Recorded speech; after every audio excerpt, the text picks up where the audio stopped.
नारायणं पद्मभवं वसिष्ठं शक्तिं च तत्पुत्रपराशरं च व्यासं शुकं गौडपदं महान्तं गोविन्दयोगीन्द्रमथस्य शिष्यं श्रीशङ्कराचार्यमथाश्च पद्मपादं च हस्तामलकं च शिष्यं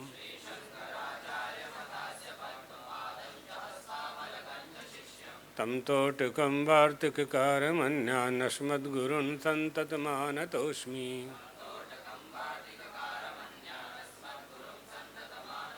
श्रुतिस्मृतिपुराणानाम् आलयं करुणालयं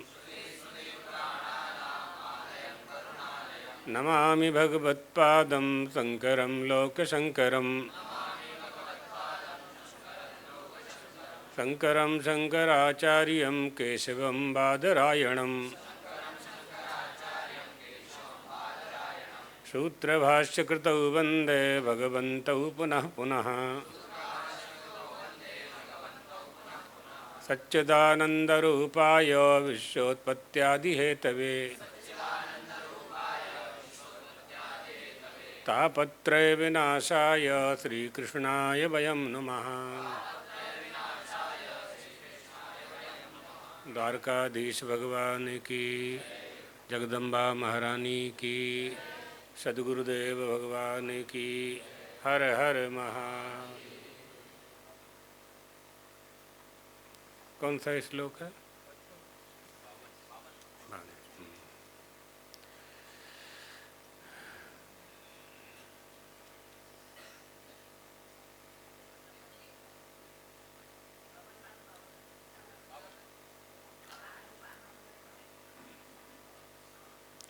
तो इसके पहले यह बताया गया है बुद्धि योगात् धनंजय, अर्थात कर्म योग जनित सत्व बुद्धि से उत्पन्न। तो संप्लुतोदक यानी स्थानीय रूपा जो बुद्धि है वह दिखलाई गई है। वह बुद्धि पुण्य पाप के नाश में साक्षात हेतु रूप से कही गई है, मतलब हेतु रूप से वर्णित है। पाप और पुण्य का हेतु। इसलिए आगे बता रहे हैं कि योग और अनुष्ठान सत्व शुद्ध बुद्धि कैसे उत्पन्न होती है और वह कब प्राप्त होती है। शुद्ध बुद्धि कब प्राप्त होगी। योगानुष्ठान जनत सत्व शुद्धिजः बुद्धि कदा प्राप्यते। जब अर्जुन के मन में ऐसा विचार आया कि ऐसी बुद्धि कब प्राप्त होगी, तदा उच्यते, तब भगवान बोले, क्या बोले? यदा ते मोह कलिलम बुद्धिर्व्यतितरिष्यति तदा गन्तासि निर्वेदम् श्रोतव्यश्च श्रुतश्च च श्रोतव्यश्च श्रुतश्च चा माने और, यानी सुन करके भी और जान करके भी। परलोक संबंधी सभी भोगों से जब तुम्हें वैराग्य प्राप्त हो जाएगा, है ना। जो विधि निषेध का पालन करने वाले लोग हैं, जो शास्त्रों में कहा गया है कामना पूर्ति के लिए जितने उपाय बताए गए हैं, उनसे जब आप निर्वेद हो जाएंगे, आपकी कामना पूरी हो जाएगी, अर्थात कामनाओं की इच्छा नहीं होगी, कुछ प्राप्त करने की इच्छा ही नहीं होगी, तब मोह रूपी बुद्धि के दल से आप ऊपर उठेंगे। मोह जो है दलदल है, क्रोध दलदल है, काम दलदल है, मद दलदल है। दलदल यानी जानते हैं ना, गुजराती हूँ क्या भाई?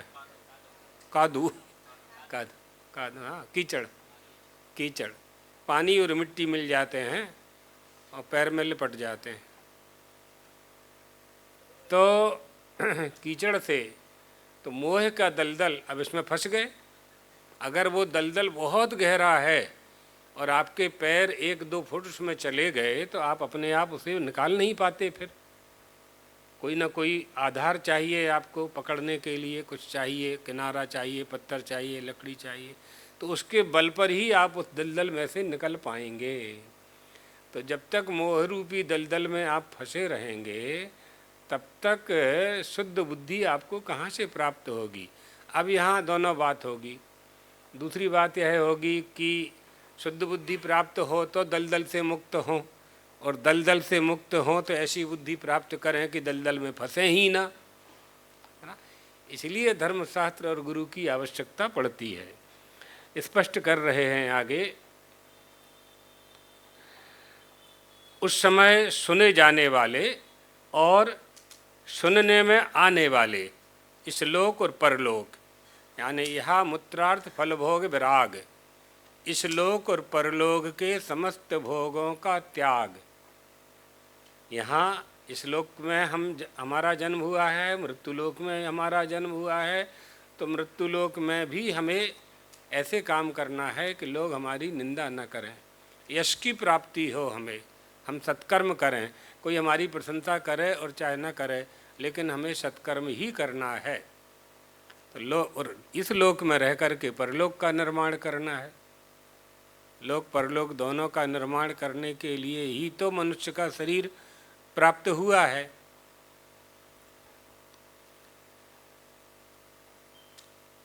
एक राजा की मृत्यु हो गई तो उनका कोई वारिस नहीं था, संतान नहीं थी कोई, तो अब राज कौन संभाले। महारानी ने राज संभालने के लिए मना कर दिया। तो महारानी से पूछा गया क्या किया जाए, तो उन्होंने कहा कि महल के प्रवेश द्वार को, मुख्य प्रवेश द्वार को बंद कर दें, वो प्रातःकाल ब्रह्म मुहूर्त में प्रवेश द्वार में जो बैठा हुआ मिल जाए उसी को राजा बना दिया जाए। तो रात में प्रवेश द्वार बंद कर दिया गया। प्रातःकाल ब्रह्म मुहूर्त में प्रवेश द्वार को खोला तो एक वृद्ध ब्राह्मण वहाँ पड़े हुए थे।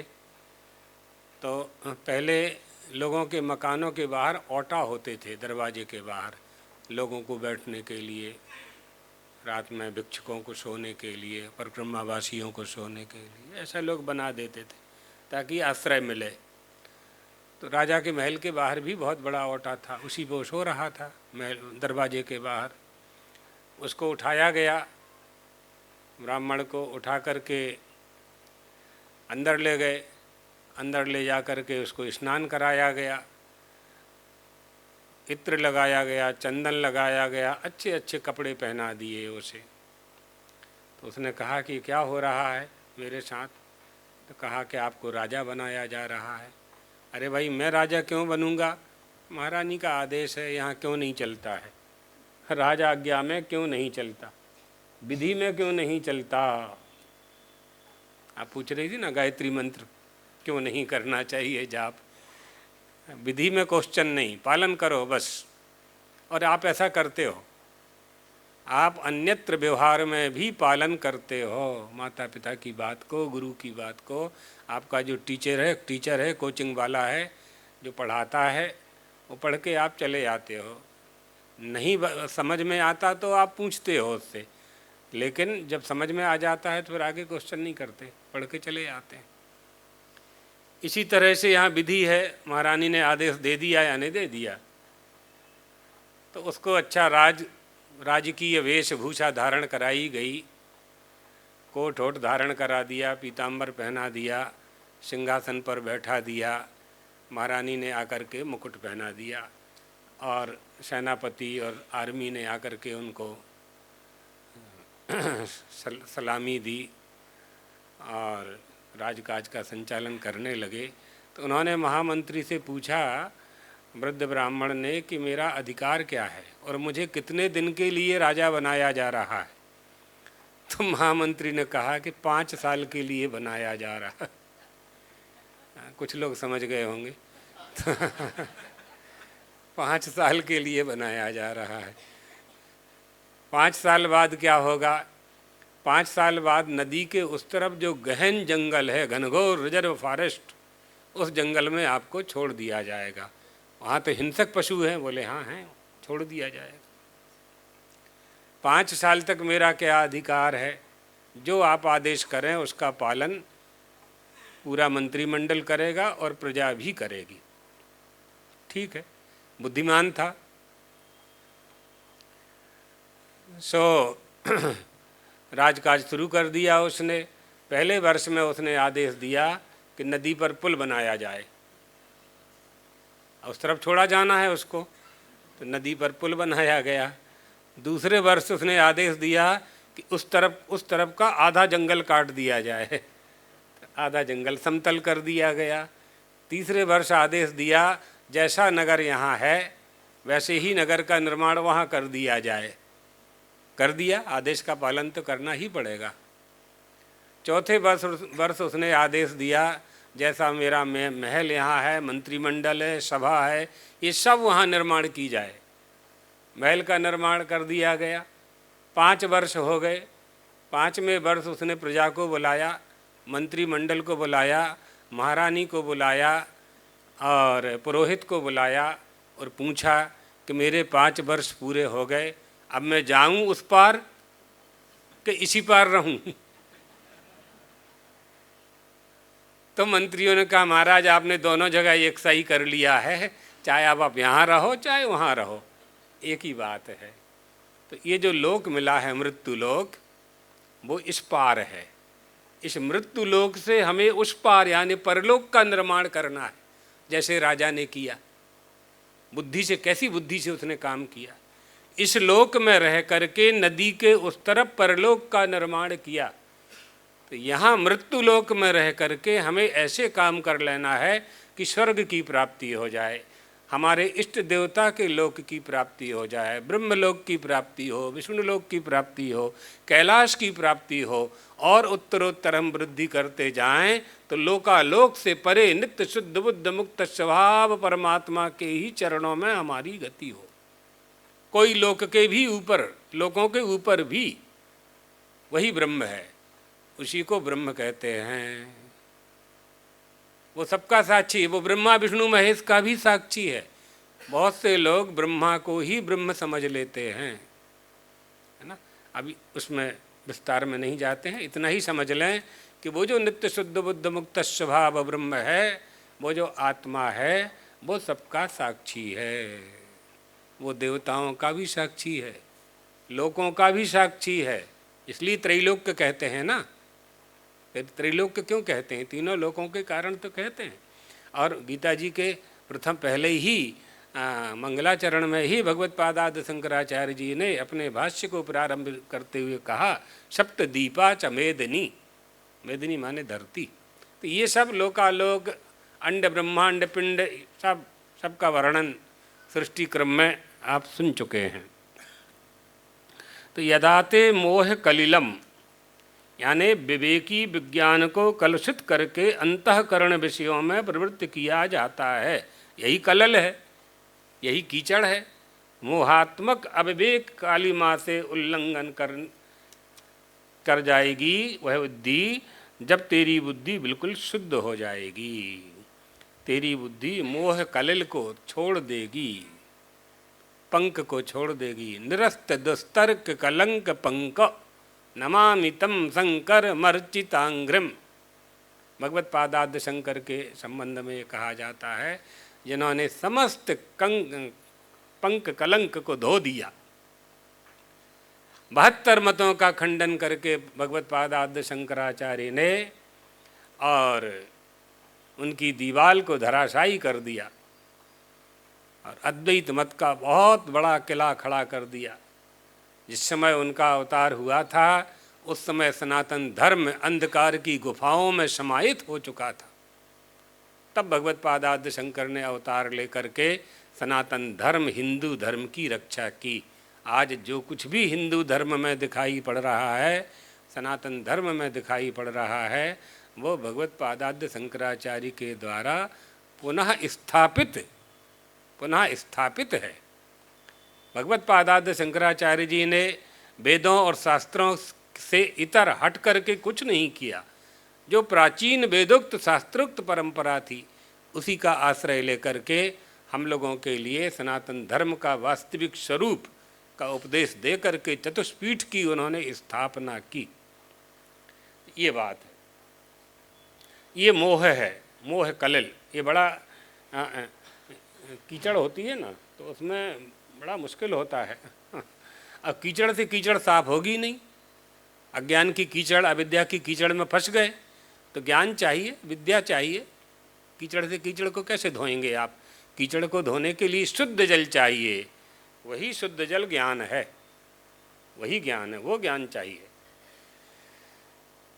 मतलब संसार की कोई वस्तु आपको अच्छी लगने लगे जिसके बिना हम नहीं रह सकते, तो समझ लीजिए कि तमोगुणी माया ने हमको घेर लिया।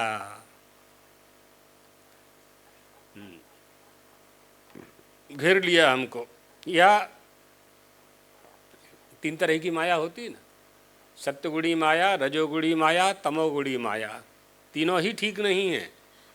सत्वगुणी भी ठीक नहीं है, वो भी तो बंधन में डालेगी। किसी को मजिस्ट्रेट सजा दे दे और कहे कि इसको बीड़ी पहना दो। बीड़ी जानते हो ना, लोखंड की होती है, पैर में डाल देते हैं, दोनों पैर में, तो उससे चलते दौड़ते नहीं बनता है, धीरे धीरे ऐसे ऐसे चलेगा। और वो बीड़ी सोने की हो तो क्या करेगा? बीड़ी तो बीड़ी है, चाहे सोने की हो चाहे लोहे की हो। बंधन तो हो ही गया उसके लिए, बंधन तो हो ही गया। तो सोने की बीड़ी भी तो बीड़ी है, वो भी बद्ध करेगी हमारे चरणों को, हमारे पैरों को। तो संसार की कोई वस्तु हमें अच्छी लगने लगे और जिसके बिना हम ना रह सकते हो, तो समझ लो हमको गुणमयी माया ने आसक्त कर लिया, अपने में फंसा लिया। उसी माया में हम रंग गए, माया में रंग गए। दोषमयी माया बैर की जननी है, रागमयी माया प्रेम की जननी है। अब ये समझना है कि हम प्रेम किससे करें। प्रेम तो अच्छा कहा गया है, प्रेम हो जाना अच्छी बात है, लेकिन वह प्रेम किससे हुआ है, किस वस्तु से हुआ है, किस पदार्थ से हुआ है, उसमें हित अनहित क्या है, स्वीकार है कि अस्वीकार है, हमारा उसमें कल्याण है, हमारी उन्नति होगी कि अवनति होगी। क्या प्रेम में अवनति नहीं होगी? नहीं। प्रेम में आपकी आसक्ति किस हेतु से है?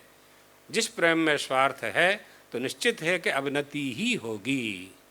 जो शुद्ध प्रेम है वो आपकी उन्नति करेगा। इसलिए ईश्वर से प्रेम करना चाहिए, परमात्मा से प्रेम करना चाहिए, अपना सब कुछ परमात्मा के चरणों में समर्पित कर देना चाहिए। अपना सब कुछ, अच्छा श्रोत्रिय ब्रह्मनिष्ठ गुरु मिल गया है तो गुरु के चरणों में समर्पित कर देना चाहिए। ये बात है, गुरु भी ईश्वर है। यही निरीक्षण करना होता है। अगर ये निरीक्षण हमारा, बोला ना विवेक चूड़ामणि टेबल पे है।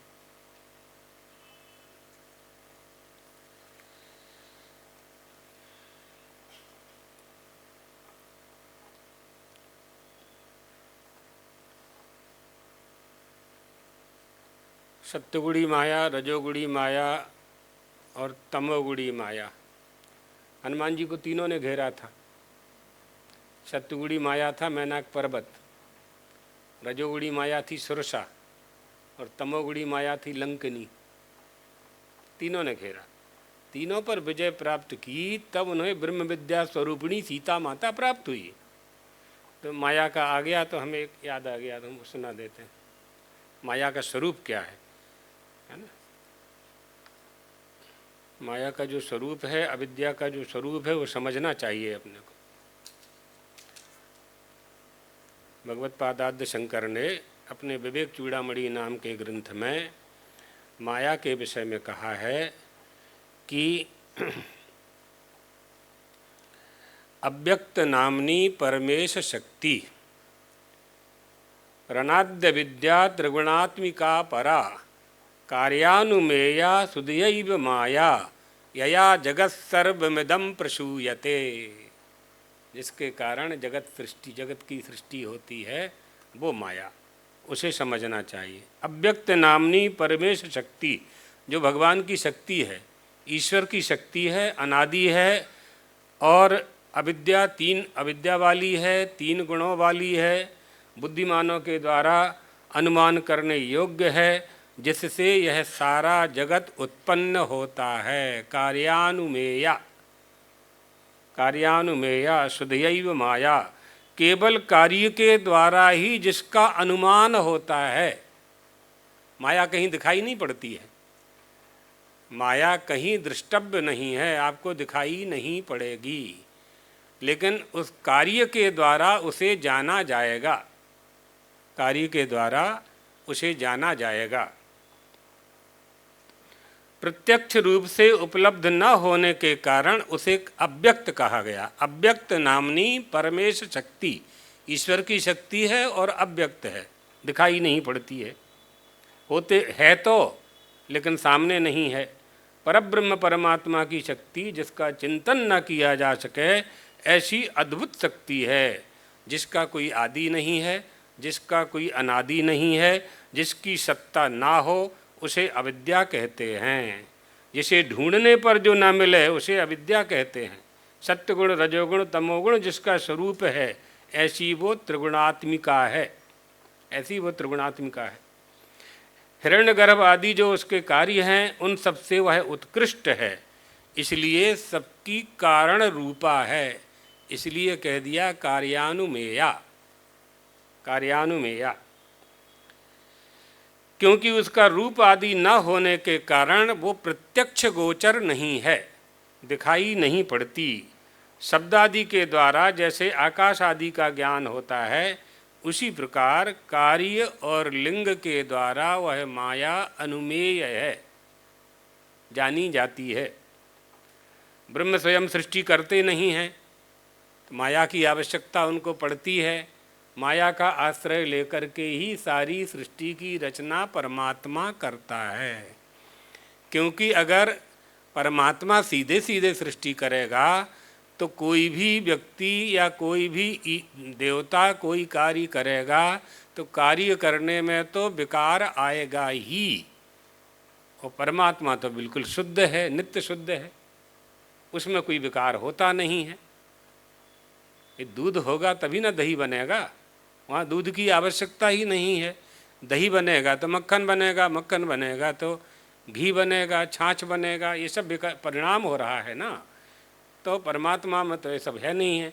और सृष्टि की रचना उसको करनी है, एकाकी न रमतो, अकेले उसको क्रीड़ा करनी है, अकेला कुछ कर नहीं सकता है, तो माया का आश्रय लेकर के पूरे विश्व की रचना करता है।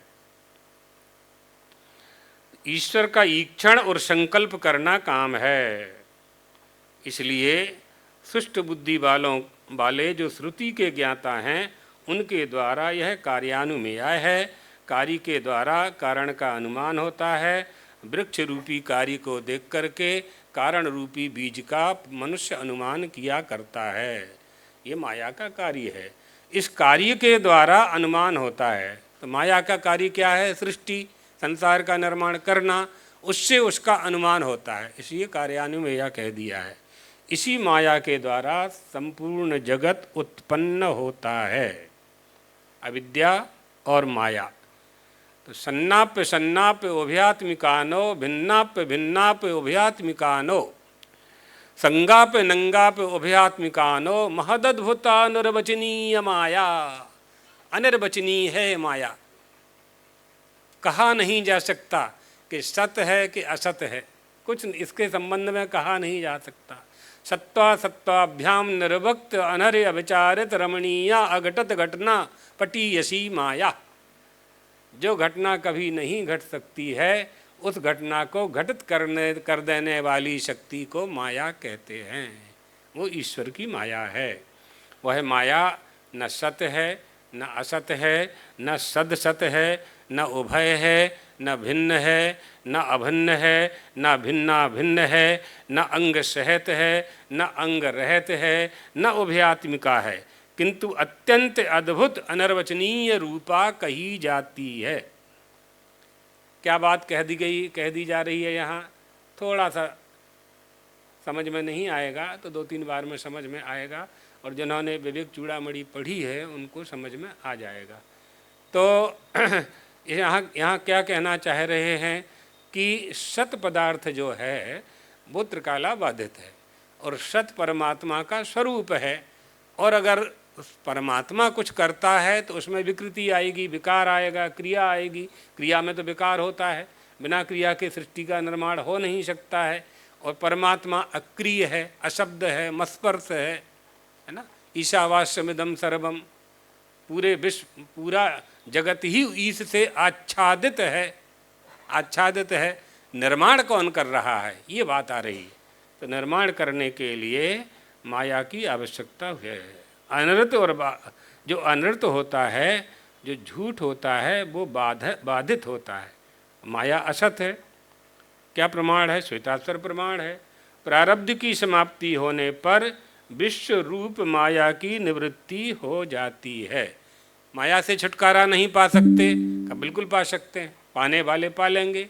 कौन पाएगा? मामेव प्रपद्यन्ते माया में ताम तरंति ते, गीता में ही भगवान कहेंगे, है ना। शायद 7वें अध्याय का होगा। तो जो केवल मेरा ही निरंतर भजन करते हैं वो माया को पार कर लेते हैं इत्यादि। तो इसलिए इस माया का आत्मा के समान सत्यत्व नहीं कहा जा सकता। ना भावो विद्यते सता, गीता जी के 2 अध्याय का 15वां या 16वां मंत्र होगा। सत्य का कभी अभाव नहीं होता, किंतु माया का आत्मज्ञान होने पर अवश्य ही अभाव हो जाता है। सत्य का कभी अभाव नहीं होता, लेकिन माया का ज्ञान न होने के कारण या आत्मज्ञान न होने के कारण आच्छादित हुआ सा दिखाई पड़ता है, उसी को हम मान लेते हैं।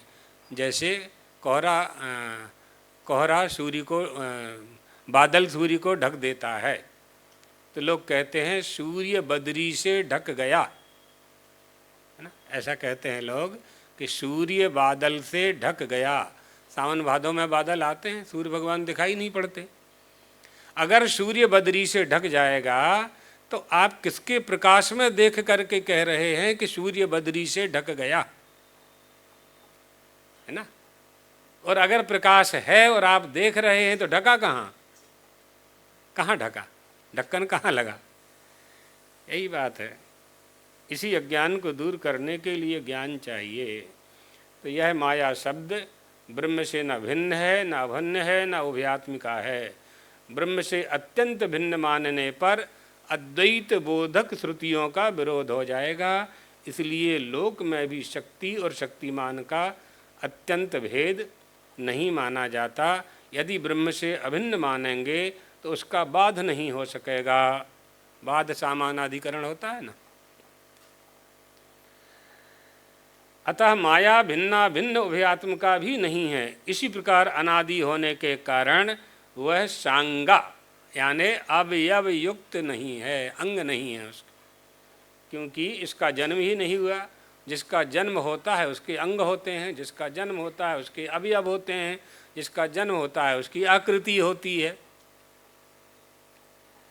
माया अवयव रहित है और अवयव रहित भी नहीं कहा जा सकता, क्योंकि निर्वयव का परिणाम नहीं होता और माया का परिणाम सर्वविदित है, सब जानते हैं।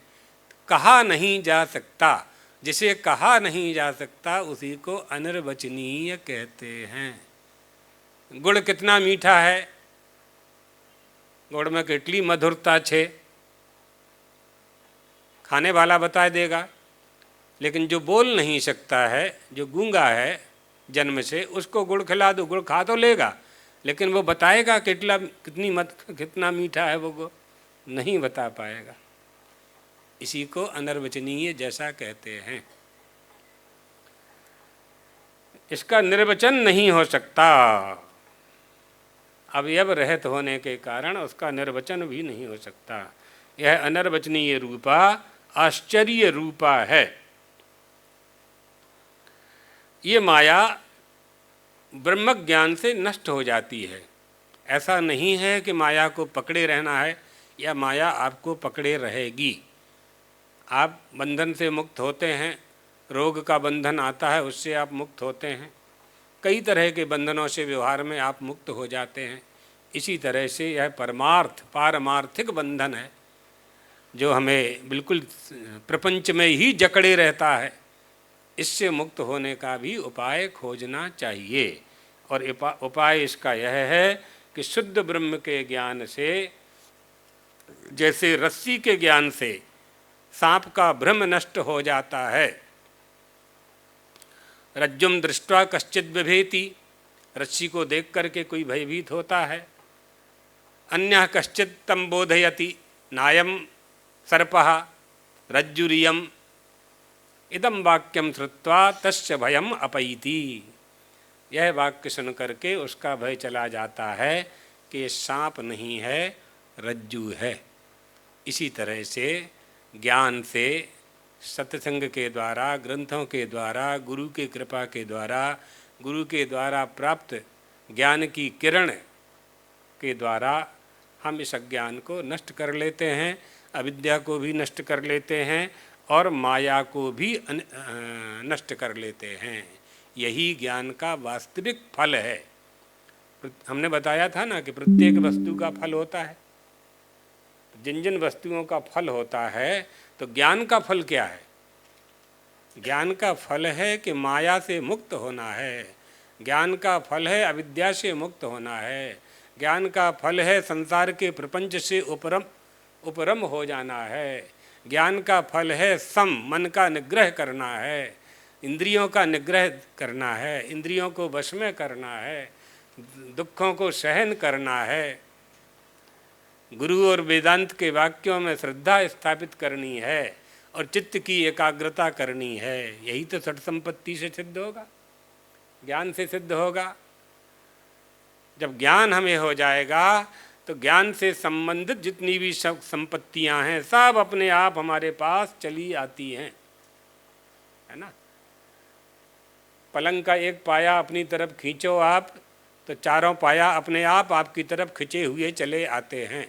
अलग से उनको खींचने के लिए कोई प्रयास नहीं करना पड़ता। एक दुर्गुण आ गया, एक दोष आ गया, एक पाप कर लिया, तमाम दुर्गुण अपने आप चले आते हैं। इसी तरह से अगर ज्ञान आ गया तो ज्ञान से प्राप्त होने वाला फल हमें प्राप्त होगा।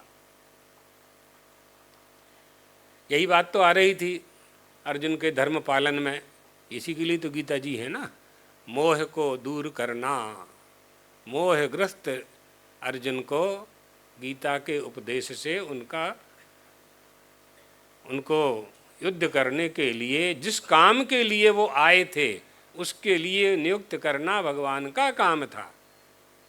जिस उद्देश्य से, जिस संकल्प के साथ अर्जुन आए थे कुरुक्षेत्र में, उसी का उपदेश भगवान दे रहे हैं कि तुम्हें वही करना चाहिए जो तुमने संकल्प किया था। धर्म का पालन तुम्हें करना चाहिए। अब बीच में बहुत से संदेह अर्जुन के मन में आए तो भगवान ने कहा, आदर्श की स्थापना करने के लिए, धर्म के मार्ग पर चलने के लिए, सत्य का पालन करने के लिए कई बार अपनों के विरुद्ध भी फैसला करना पड़ता है। अपनों के विरुद्ध भी फैसला करना पड़ता है। आप लोग भी व्यवहार में जब देखते हैं कि हमारी संतान पथभ्रष्ट हो रही है तो आप उनके विरुद्ध फैसला लेकर के, निर्णय लेकर के उन्हें सन्मार्ग पर चलने का उपदेश देते हैं। तो वहाँ आप देखेंगे कि हमारा है, ये पराया है, तो आपका ही भ्रष्ट हो जाएगा। आपका अपना ही संबंधी, आपका मित्र, दोस्त, बच्चा, बालक, बेटा, बेटी पथभ्रष्ट हो जाएंगे। धर्म का पालन कराने के लिए, आदर्श की स्थापना के लिए यह संबंध को पीछे करना पड़ता है और आदर्श को आगे करना पड़ता है। आगे करना, तभी रक्षा होगी। तो श्रुति कहती है कि हे गार्गी, अक्षर ब्रह्म को न जानने वाला ही संसार से पार नहीं हो पाता। ब्रह्मबोध ज्ञान का फल है, ज्ञान का फल है। इसलिए अर्जुन का चित्त जो मूढ़ हो रहा था, उस मूढ़ चित्त को भगवान शुद्ध करके कह रहे थे कि तुम्हें युद्ध करना चाहिए, क्योंकि इनका वध करना तुम्हारा धर्म है, इनका पालन करना तुम्हारा धर्म नहीं है। प्रजा का पालन करना तुम्हारा धर्म है और अधर्मी को दंड देना तुम्हारा धर्म है। तो ये सब अधर्मी है, तुम खुद इसमें प्रमाण हो, तुम्हारे साथ अन्याय हुआ है। तो तुम्हारे जैसे बलवान पांचों भाइयों की जब उपेक्षा दुर्योधन ने की, तो साधारण प्रजा की धर्मपूर्वक रक्षा करेगा दुर्योधन, ये आपने कैसे सोच लिया? ये कैसे हो सकता है?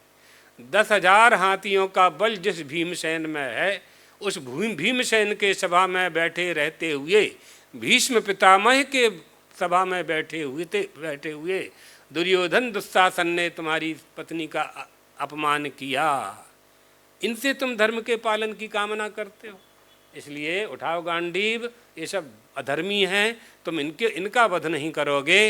इनके अंदर जो अधर्म बैठा हुआ है उसका वध करना क्षत्रिय का धर्म है, कोई पाप नहीं लगने वाला तुम्हें। धर्माधर्म को समझना और उसका पालन करना, है ना, बिना शास्त्र के नहीं आ सकता। आप अपने मन से निर्णय नहीं कर सकते कि आप जो कर रहे हैं वो सही है।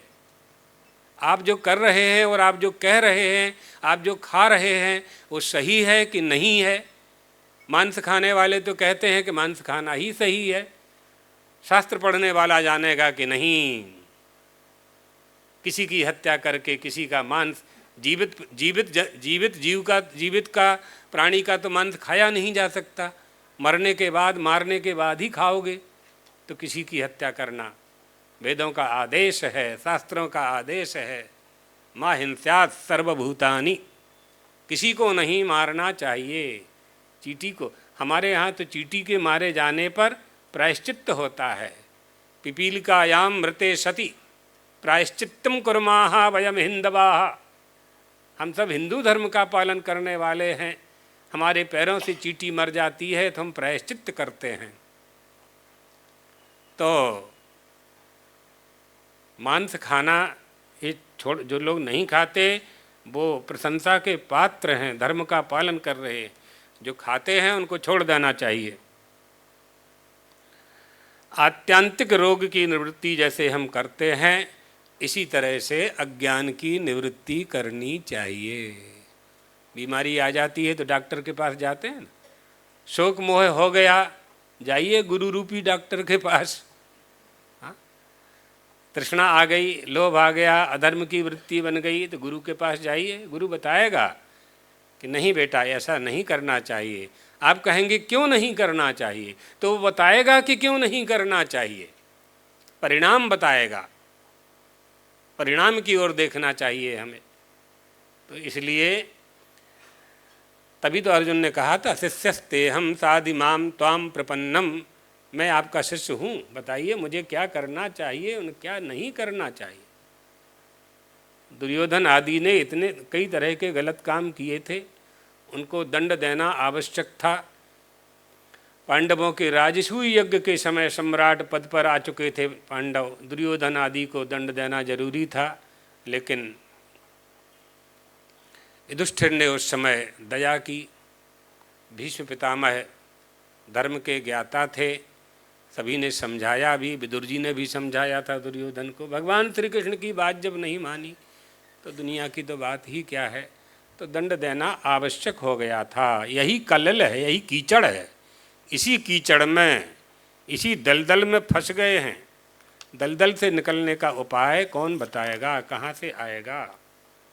तो यदा ते मोह कलिलम,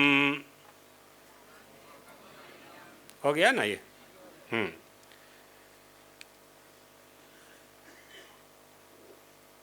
तस्मिन् काले गंतासी, गंतासी माने प्राप्यसी, निर्वेदम वैराग्यम श्रोतव्य श्रुतस्य च तदा श्रोतव्यम श्रुतम नते निष्कलम प्रतिपद्यते अभिप्रायाः।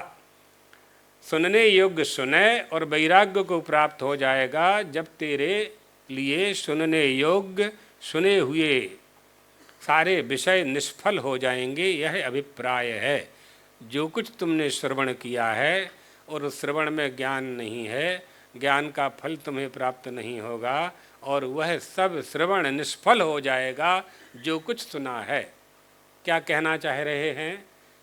अलग से समझ लीजिए कि मनुष्य के शरीर के प्रत्येक अंग से धर्म का पालन होना चाहिए। सुन रहे हैं तो कर्णेंद्रिय से भी धर्म का पालन होना चाहिए। देख रहे हैं तो आँख से, नेत्र इंद्रिय से भी धर्म का पालन होना चाहिए। हमारी देह के प्रत्येक अंग से जब धर्म का पालन होगा तो हमारी इंद्रियां, हमारे अंग ही इस शरीर को ढो करके कहीं कहीं ले जाते हैं। आपके 2 ही पैर हैं, यही 2 पैर आपको मंदिर ले जाते हैं, यही मंदिरालय के लिए ले जाते हैं, यही जुगाड़ करने के लिए ले जाते हैं और यही सत्संग करने के लिए लाते हैं। पैर तो वही है, आपका शरीर भी वही है। प्रत्येक अंग से धार्मिक क्रिया, हमारे विचार में धार्मिकता होनी चाहिए, हमारी क्रिया में धार्मिकता होनी चाहिए, हमारा चिंतन धार्मिक होना चाहिए। जो हमारी क्रिया है, जो हमारा मन है, वो मन हमारा भगवान के मन वाला हो जाना चाहिए। मन मना भव मद भक्तो मद्याजी माम नमस्कुरु। कुछ करने की आवश्यकता ही नहीं है तुम्हें, हमारे मन वाले बन जाओ बस। मन मना भव, मेरे अपने मन, अपने मन से आप मनमाना करोगे, अपने मन से मनमाना करोगे तो कामचार हो जाएगा। कामचार माने मनमाना आचरण।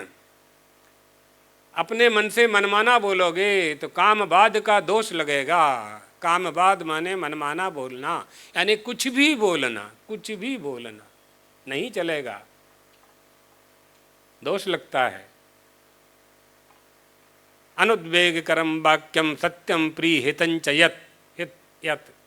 अच्छा बोलना चाहिए, है ना, सत्य बोलना चाहिए, प्रिय बोलना चाहिए। वाणी ऐसी बोलिए मन का आपा खोए, शीतल करने वाली वाणी बोलनी चाहिए। सुधा मुचो वाचा, आपकी वाणी से अमृत झरना चाहिए। अमृत, शक्कर जहाँ जहाँ गिरती है चींटी पीछे पीछे वहाँ चलती है। आप जब मधुर वाणी बोलेंगे पूरे गांव के लोग आपके पीछे पीछे चलते रहेंगे, चलते रहेंगे, चलते रहेंगे। एक बहुत बड़ा समूह है, बहुत बड़ा कारवा बन जाएगा। इसलिए धर्मशास्त्र कहते हैं कि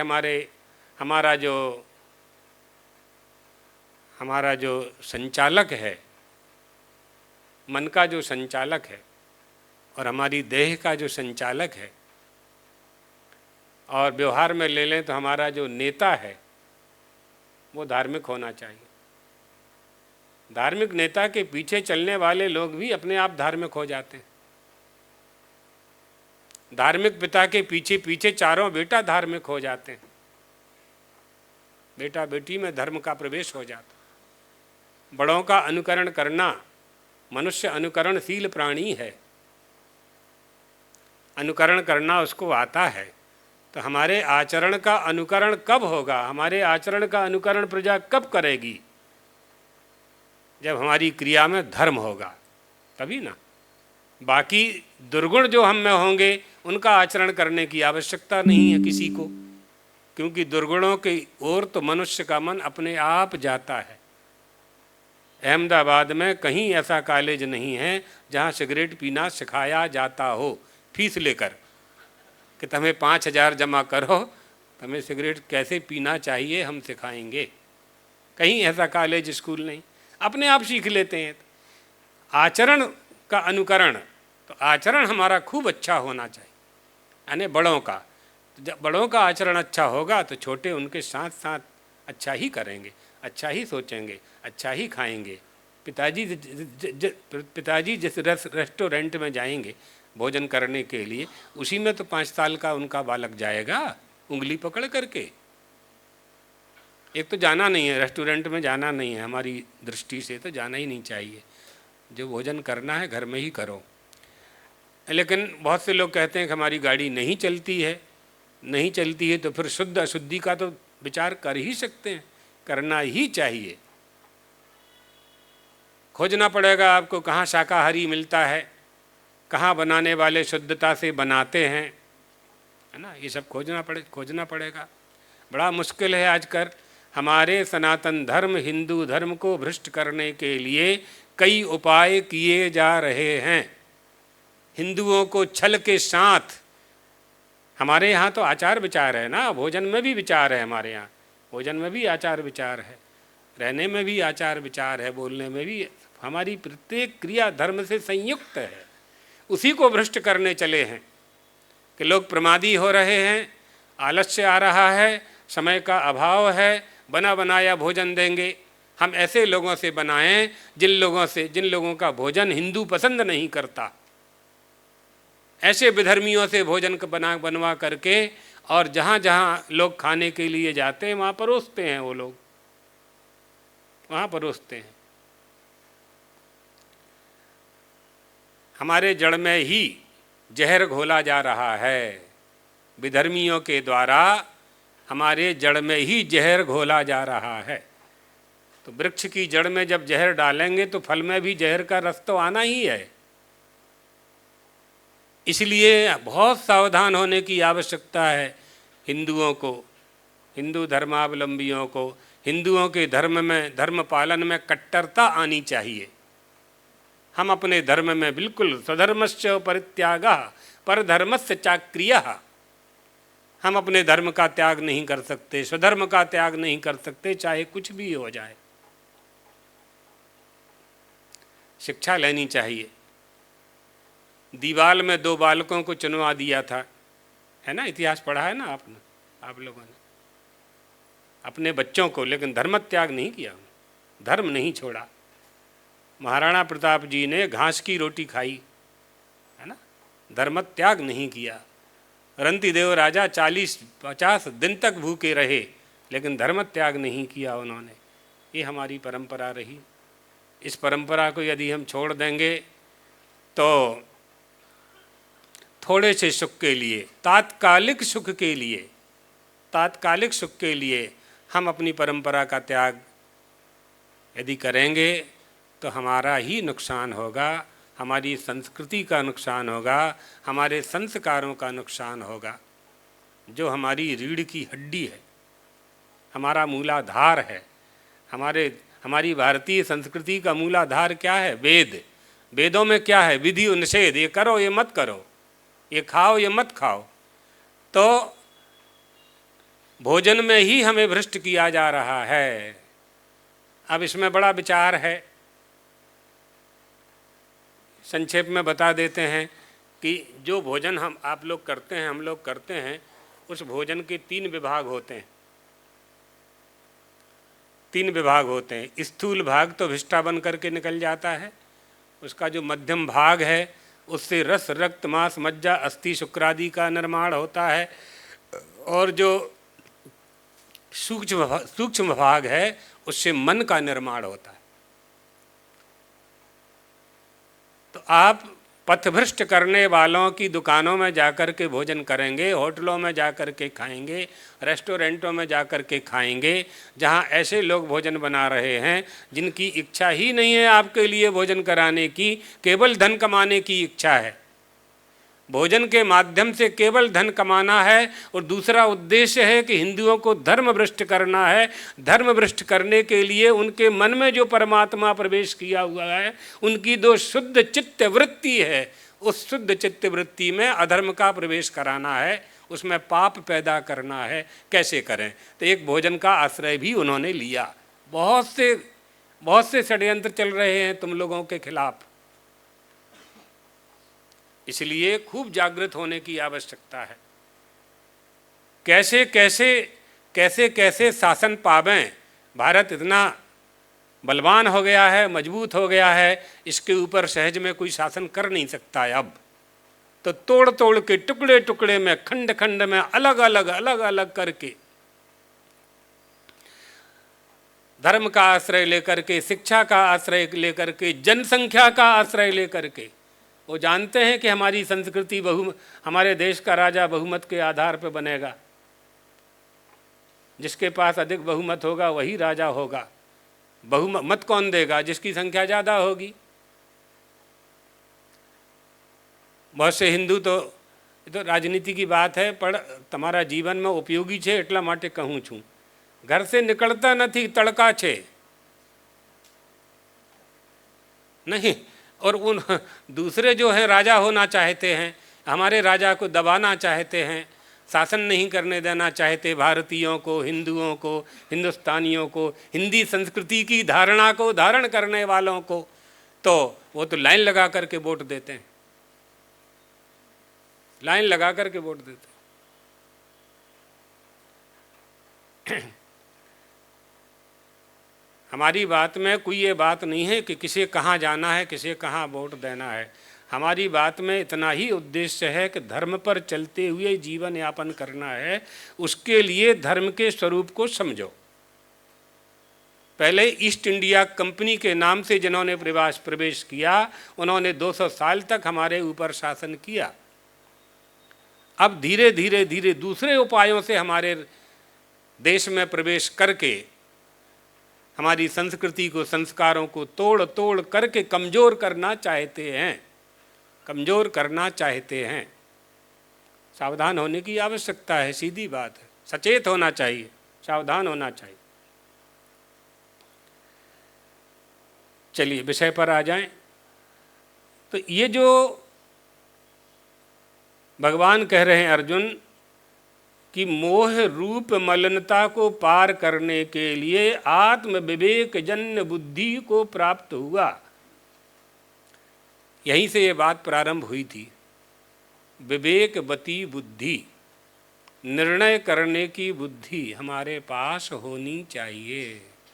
अगर वो नहीं होगी तो जो जो कुछ कहेगा हम मान लेंगे।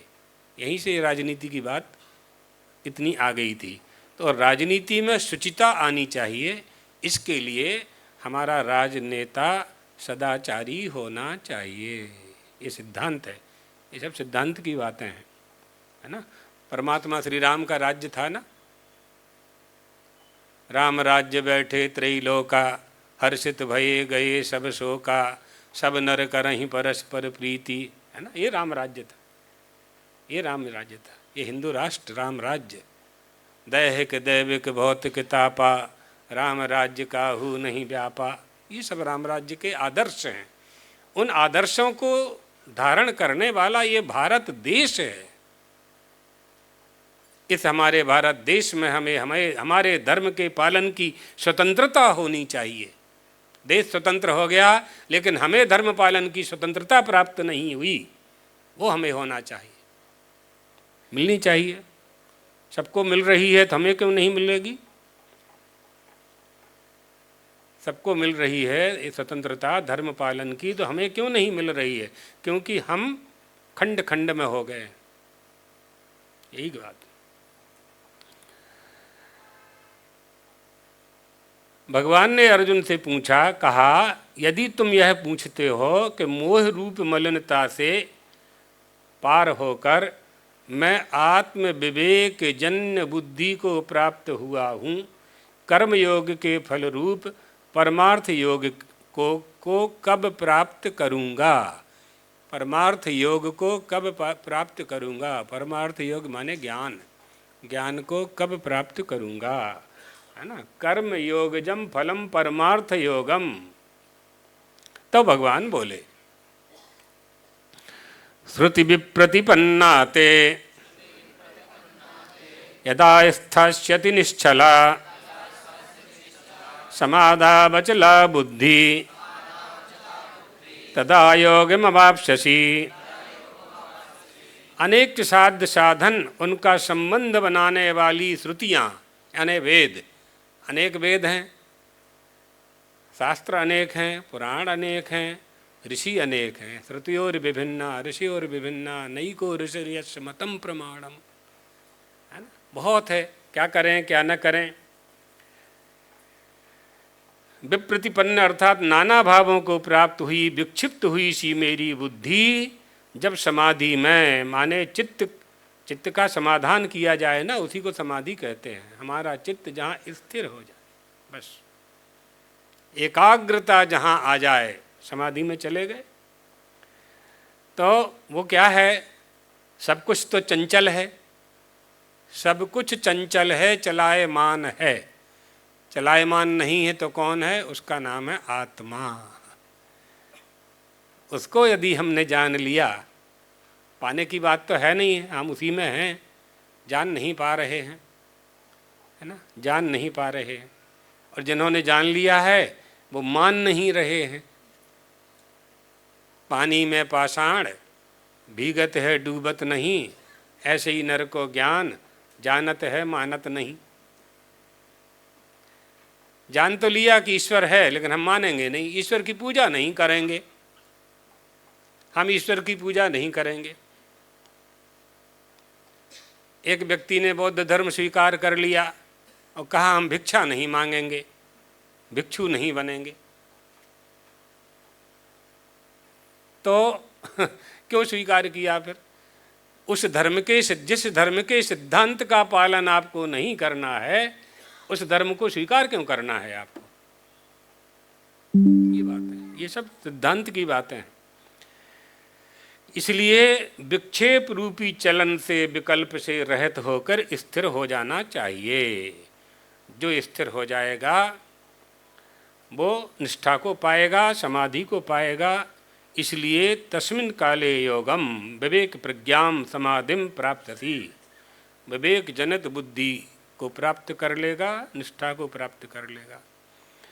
प्रश्न के कारण को पा करके प्रश्न बीजम प्रतिलभ्य अर्जुन उवाच, प्रश्न के कारण को पा करके अर्जुन ने फिर मन में संदेह किया। जानने की इच्छा से अर्जुन बोले। अर्जुन के मन में जब ये संदेह हुआ तो भगवान के उपदेश सुन करके तो फिर उन्होंने भगवान से प्रश्न किया। संदेह मतलब यहाँ जिज्ञासा अर्थ ले सकते हैं, जिज्ञासा हुई। अर्जुन बोले, क्या बोले? स्थित प्रज्ञस्य का भाषा समाधिस्तस्य केशव, स्थितधि किं प्रभाषेत, किमासीत ब्रजेत किम। समाधि में चला जाएगा और स्थिर हो जाएगा, उसकी बुद्धि स्थित हो जाएगी। कैसे मालूम पड़ेगा कि वो स्थिर हो गया? उसकी बुद्धि स्थिर हो गई, इसका प्रमाण क्या, सबूत क्या है? तो भगवान से ये प्रश्न कर रहे हैं अर्जुन कि समाधि में स्थित परमात्मा को प्राप्त कर स्थिर पुरुष बुद्धि वाले का लक्षण क्या है, स्वभाव क्या है, वो कैसा बोलता है, कैसा चलता है, कैसा उसका व्यवहार है। हम कैसे समझाएंगे कि स्थिर बुद्धि वाला हो गया है, कैसे बैठता है? अर्थात भगवत पादाद्य शंकर कह रहे हैं कि बुद्धि इस प्रकार प्रतिष्ठित हो गई है कि मैं परब्रह्म परमात्मा ही हूँ, ऐसा स्थित प्रज्ञ कैसा होता है? कैसे जानेंगे? किसी ने भगवान का साक्षात्कार कर लिया है, आपको कैसे पता चलेगा कि भगवान का साक्षात्कार कर लिया उसने? है ना? क्या क्या उसका प्रमाण होगा, कैसा उसका स्वभाव हो जाएगा? कितना सुंदर प्रश्न किया है अर्जुन ने। देखो आप, ऐसे शिष्य जब मिलते हैं तब ज्ञान निकलता है अंतःकरण से। कैसे वो बैठता है, किमासीत ब्रजेत किम, कैसे चलता है, भाषणम आसनम ब्रजम व तस्य कथम, बताइए। स्थित प्रज्ञस्य लक्षणम अनेन श्लोकेन पृच्छति, अनेक श्लोकों के माध्यम से अर्जुन स्थित प्रज्ञ साधक का, महापुरुष का लक्षण पूछ रहा है। प्रजाहा, तो भगवान बोले, भगवान ने उत्तर दिया, प्रजाहाति यदा कामान सर्वान् पार्थमनोगतान् आत्मन्येवात्मना तुष्टः स्थितप्रज्ञस्तदोच्यते दुखेषु उद्विग्नमनाः सुखेषु विगतस्पृहः वीतरागभयक्रोधः स्थिरधीमुनिरुच्यते। स्थितधि 2 श्लोकों से बताया कि जिसकी बुद्धि स्थिर हो गई है उसे स्थिर, जो अपने आत्मा में ही संतुष्ट रहता है। आत्मना आत्मनि आत्मानं पश्येत। आत्मना आत्मनि आत्मानं पश्येत, जो अपने आत्मा में ही आत्मा को संतुष्ट करता है। यहाँ 2 आत्मा नहीं होंगे, एक ही है। अपने आप में जो संतुष्ट रहता है, प्राप्त में संतुष्ट रहता है। लोगों को चाहिए होता है कुछ ना कुछ चाहिए होता है हमेशा। तो चाहने वालों के लिए यह बात है कि मनुष्य से बड़ी, मनुष्य की देह से बड़ी तो कोई संपत्ति है नहीं। और जब मनुष्य की देह मिल गई तो अब क्या चाहना है, अब क्या चाहना है। बाकी तो सब अपने आप पीछे पीछे आएगा, अपने आप आएगा, सब बिना चाहे भी आएगा। चाह करके, मांग करके, कामना करके तुम छोटे बन जाते हो, छोटे बन जाते। मांगने वाला तो छोटा ही होगा। सेवक स्वामी से मांगता है, नौकर मालिक से मांगता है, पुत्र पिता से मांगता है, भक्त भगवान से मांगता है। मांगने के पहले सोचो कि तुम क्या हो, तुम्हें इस वस्तु की क्यों आवश्यकता है। एक कागज पेन रोटी ये मांगना, ये तो ठीक है, तो मांगना ही पड़ता है। मांगना क्या है ये मालूम होना चाहिए। ये तो सबको चाहिए। बच्चे को जन्म दिया है तो स्कूल जाएगा तो बस्ते में सब रखना ही पड़ेगा, टिफिन भी रखना पड़ेगा। वो कोई मांगना नहीं है, उसको मांगना नहीं कह रहे हैं। हमारी तृष्णा का अंत होना चाहिए। तृष्णा का अंत यदि हमें नहीं होता है तो सब कुछ मिल जाने के बाद भी हम मांगते ही रहेंगे। और जब तक हम मांगते रहेंगे तब तक साक्षात्कार नहीं हो सकता, कभी नहीं हो सकता, किसी को नहीं हो सकता, किसी को नहीं हो सकता।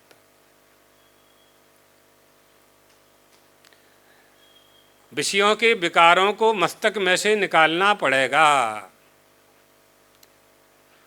एक सेठ जी के बालक ने गुरुजी से कहा कि गुरुजी हमको ब्रह्म ज्ञान दे दो। गुरुजी कहें तुम्हारी बुद्धि शुद्ध नहीं है, तुम गुड़ तेल बेचते हो, पैसा गिनते हो दिन भर, फिर शाम को बैंक में जमा करते हो, फिर वो करते हो, फिर हिसाब लिखते हो, चौपड़ा में लखो छो, तुम्हारी बुद्धि तो इसी में लगी हुई है।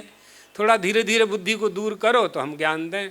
कहा नहीं गुरुजी हमें तो आ जाएगा, अभी जैसे अभी जैसे आप ही दो, तुम्हें तो आप ही दो, उपदेश करी दो, मंत्र ना उपदेश करी दो।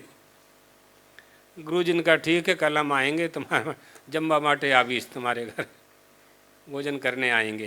तो 12 बजे गुरुजी पहुंच गए। भवति भिक्षाम देहि।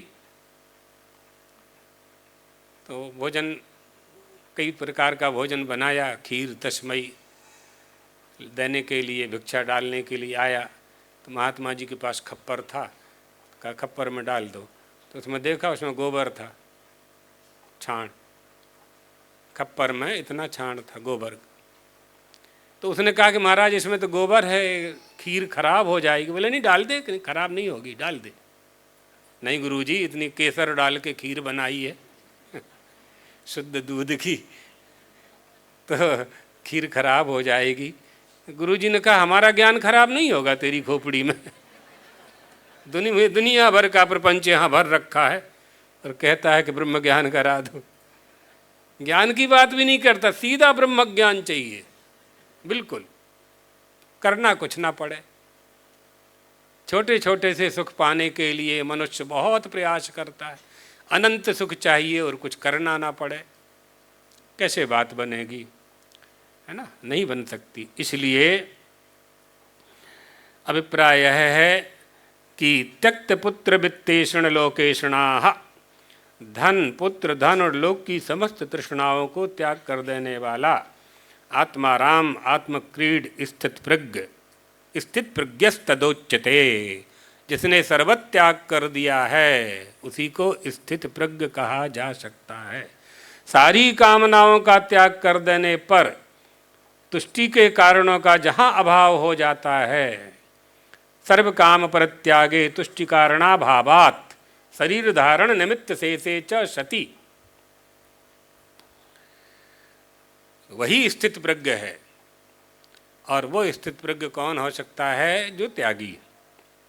अभिप्राय यह है कि समस्त तृष्णाओं को त्याग देने वाला सन्यासी आत्माराम और आत्मक्रीड अपने आप में जो क्रीड़ा करता रहता है, खेलता रहता है, आनंद करता रहता है, आनंद के सागर में ही आनंद के गोते लगाता रहता है ना। जैसे जल में तरंग जल के साथ ही आनंद का अनुभव करती रहती है, यहाँ से यहाँ, यहाँ से यहाँ, यहाँ से यहाँ।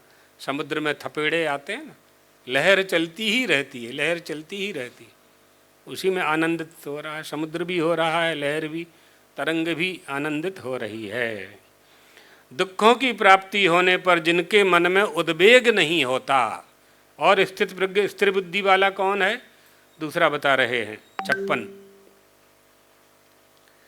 सुखों की प्राप्ति में जो बिल्कुल दूर है, सर्वथा निष्प्रिय है, जिसके मन से राग भय क्रोध नष्ट हो गए हैं, ऐसे मुनि को स्थिर प्रज्ञ कहते हैं।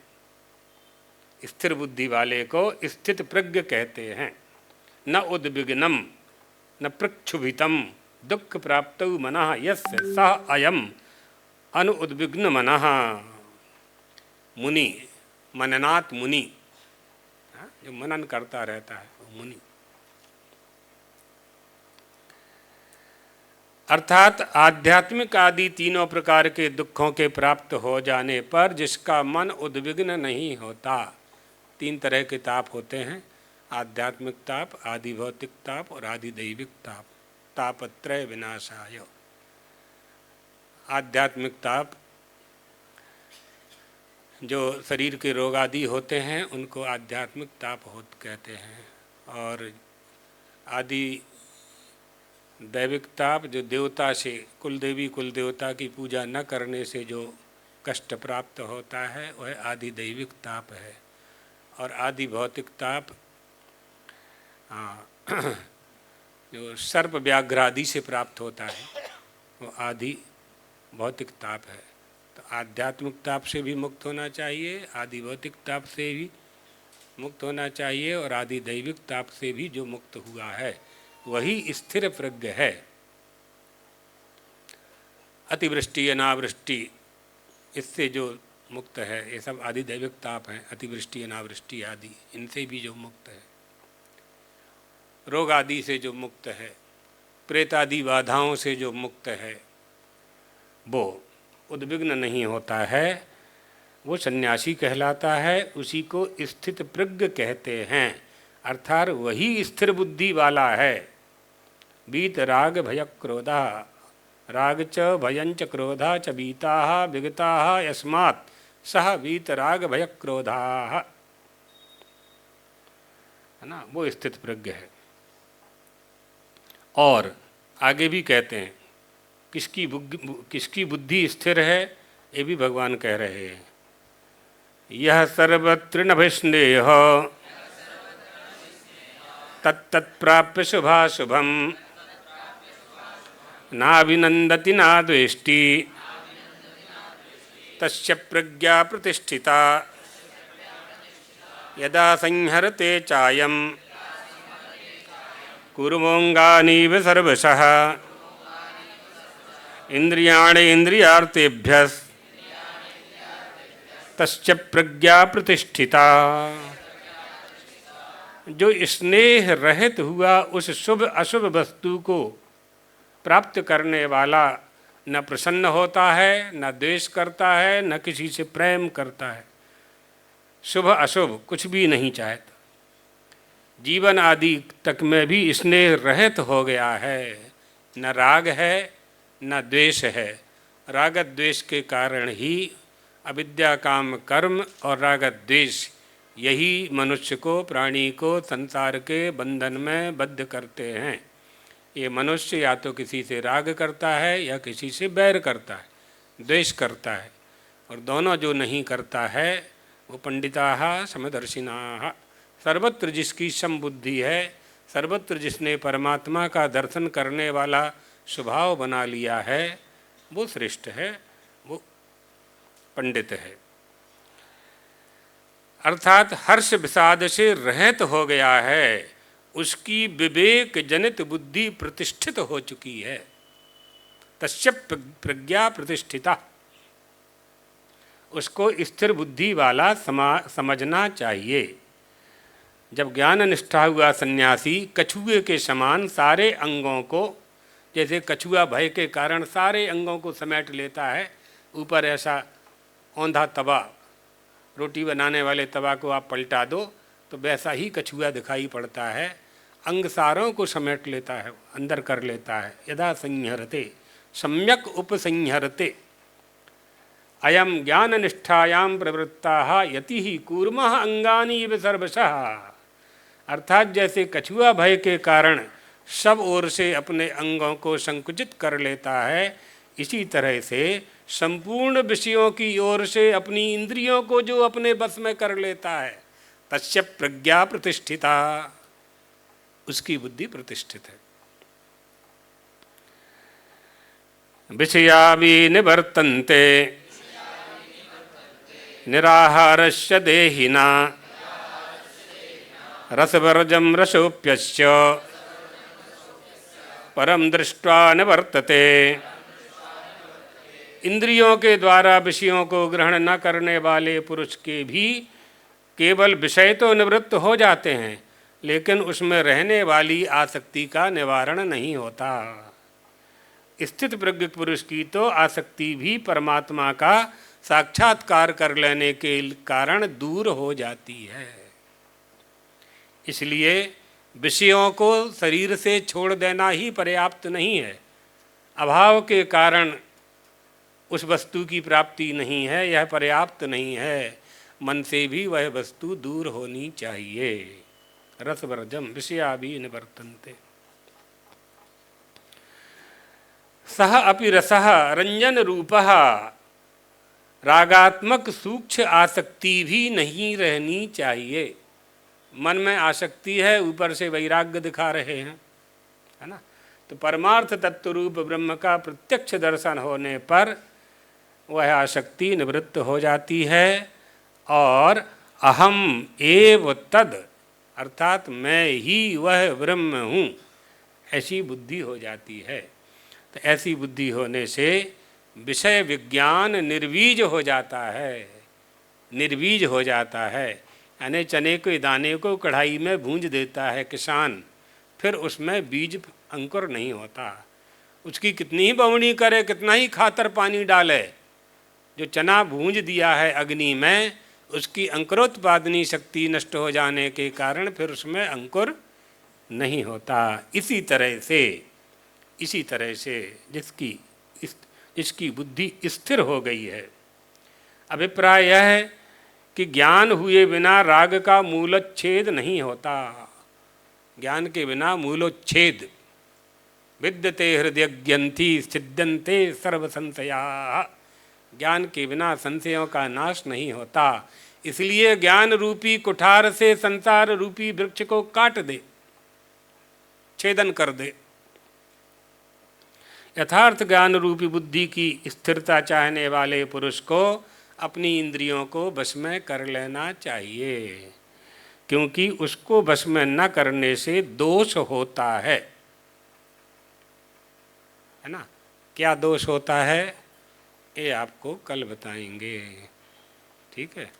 हाँ, अभी 3 दिन सत्संग नहीं होगा, लगातार 3 दिन अनध्याय है, तो गीता का सत्संग नहीं होगा, लेकिन घंटा आधा घंटा बैठेंगे, आ जाएंगे लोग तो बैठ करके दूसरे किसी विषय पर सत्संग होगा। लेकिन 3 दिन तक गीता जी का पाठ नहीं होगा। हम लोग इसको अनध्याय मानते हैं, चतुर्दशी, अमावस्या और प्रतिपदा और अष्टमी, ये 4 दिन एक पक्ष में जो स्वाध्याय के रूप में किए जाते हैं ग्रंथ का आश्रय लेकर के, उसका पाठ नहीं होना चाहिए, ये विधि है। और दूसरा सत्संग हो सकता है रामायण जी का, या कोई क्वेश्चन, कोई प्रश्न उभा करे तो ये ना उत्तर, ऐसा कुछ थोड़ी देर बैठेंगे, 1 घंटा बैठेंगे। श्री राम जय राम जय जय राम। बोले ना भागवत, भागवत रखिए, श्रीमद् भागवत। जय राम जय जय राम।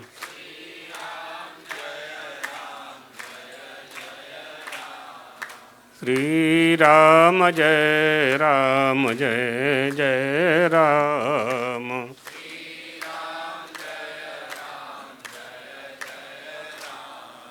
श्री राम जय राम जय जय राम।